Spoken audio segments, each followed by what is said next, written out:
واہ کیا مرتبہ ہے غوث بالا تیرا، اونچے اونچوں سے ہے مقام اعلیٰ تیرا. سبحان اللہ سبحان اللہ. جس کر رہا تھا ایک اور نشانی سما فرمائی. حضرت اسماعیل علیہ السلام معصوم ہے، صحرا و دغدغ ہے، دور دور تک پانی کا سوال پیدا نہیں ہوتا، جنگل و صحرا ہے، پتھریلی زمین ہے. حضرت عیسیٰ علیہ السلام کو بھوک لگ رہی ہے، پیاس لگ رہی ہے. والدہ ماجدہ بے چین ہے.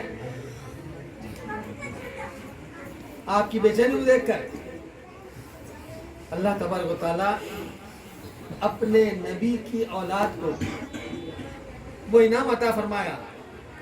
فرشتے کو بھیجایا، اے فرشتے جاؤ،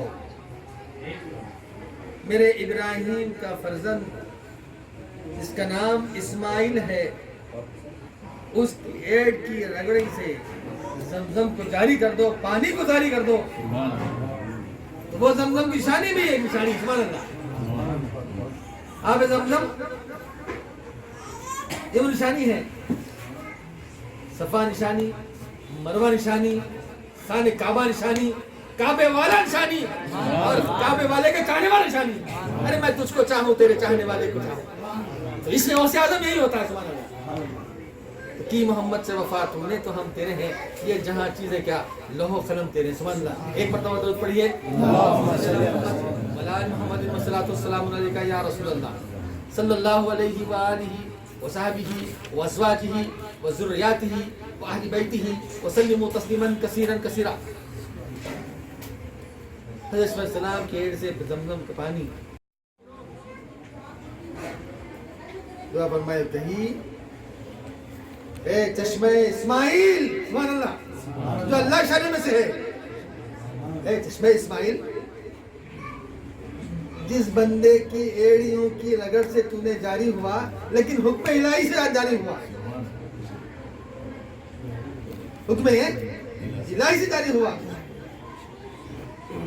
زمزم یعنی تو ٹھہر جا. اگر جاری ہوتا تو تا قیامت تک سارا جہاں اس پانی میں ڈوب جاتا. سبحان اللہ. رک جا. سبحان اللہ. بہت نشانیاں ہیں. یہ عرض کرنا تھا، بیان بہت لمبا ہو جائے گا. سر یہ میرا بتانے کا مقصد یہ ہے کہ اولیاء اللہ سے عشق رکھنا، اولیاء اللہ سے محبت رکھنا. جس نے اپنے پیر سے محبت کی اس نے پیرانے پیر سے محبت کی. جس نے غریب نواز سے عقیدت محبت رکھی اس نے غوث اعظم سے محبت رکھی. جس نے شاہ موسیٰ قادری سے محبت رکھی اس نے غوث اعظم سے محبت رکھی. چنانچہ اہل بدر تھار کے تعلق سے فرمایا حضور نبی کریم صلی اللہ علیہ وسلم نے کہ میں اپنی امت کے لیے دو ایسی چیزیں چھوڑا ہوں. پہلا ہے ایمان کا وہ زمرہ جو عبادتیں ہیں، نماز، روزہ، زکوٰۃ، حج اور قرآن، جو ایمان سے مرصع ہے.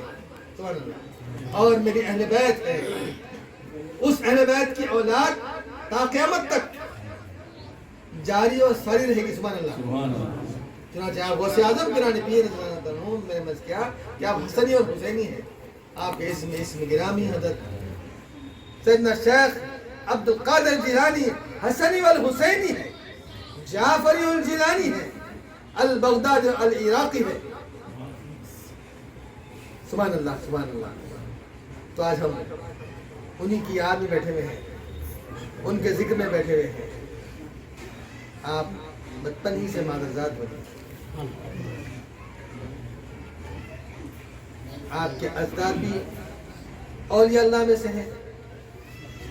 آپ کے والد ماجد کا گرامی حضرت موسیٰ جنگی دوست رحمۃ اللہ علیہ رضوان، جس نے تقوی اور محبت کا وہ سبق دیا.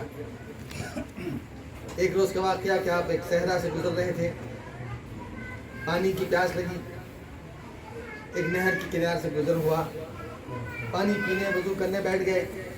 اتنے میں کیا دیکھتے ہیں، ایک طرف سے ایک سیب بہتے ہوئے آ رہا ہے. آپ وہ سیب لے لیے، آدھا کھا لیے اور پانی پی لیے، روایت یہ ہے۔ کھانے کے بعد کیا لے آیا، اے اللہ میں تو بغیر کسی سے پوچھ کر، نہیں معلوم یہ سیب کہاں سے آ رہا تھا، نہیں معلوم یہ کس کے مقدر میں تھا، نہیں معلوم یہ کس کی امانت تھی، بے چین ہو گئے۔ دن میں خیال آیا کہ پلٹوں، حالانکہ جارے گئے اور تھے، اپنا راستہ بدل لیے، گزرتے گزرتے گزرتے راستہ چلتے رہے تو تھوڑے دور جانے کے بعد ایک بڑی کمان نظر آئی، جہاں سے یہ پانی کا اس نہر کا سلسلہ جاری تھا۔ وہاں جا کے دیکھے تو ایک محل نظر آیا، اس محل کے پاس رک گئے تو دیکھتے کیا ہے، وہاں لاؤ لشکر ہے۔ پوچھا یہ محل کس کا ہے، تو کہا گیا کہ یہ بادشاہ وقت کا محل ہے۔ آپ نے فرمایا کہ میں اسے ملاقات کرنا چاہتا ہوں۔ ملاقات کی، السلام علیکم۔ آپ نے پوچھا اے بادشاہ وقت، میں نے تیرے باغ کی پھل کا بغیر تیری اجازت کے استعمال کر لیا، آدھا کھا لیا، میں چاہتا ہوں کہ میں اس کا ازالہ کروں۔ بادشاہ وقت بھی تھے، وہ ولیوں کے ولی بھی تھے، وہ ولایت کا سلسلہ مدد، لیکن اللہ تعالیٰ آزمانا چاہ رہا تھا، آپ کے والد صاحب کو آزمانا چاہ رہا تھا کہ ان کا تقویٰ کہاں تک ہے، یہ کہاں تک متقی بننے والے ہیں، ان کا ایمان کہاں تک ہے۔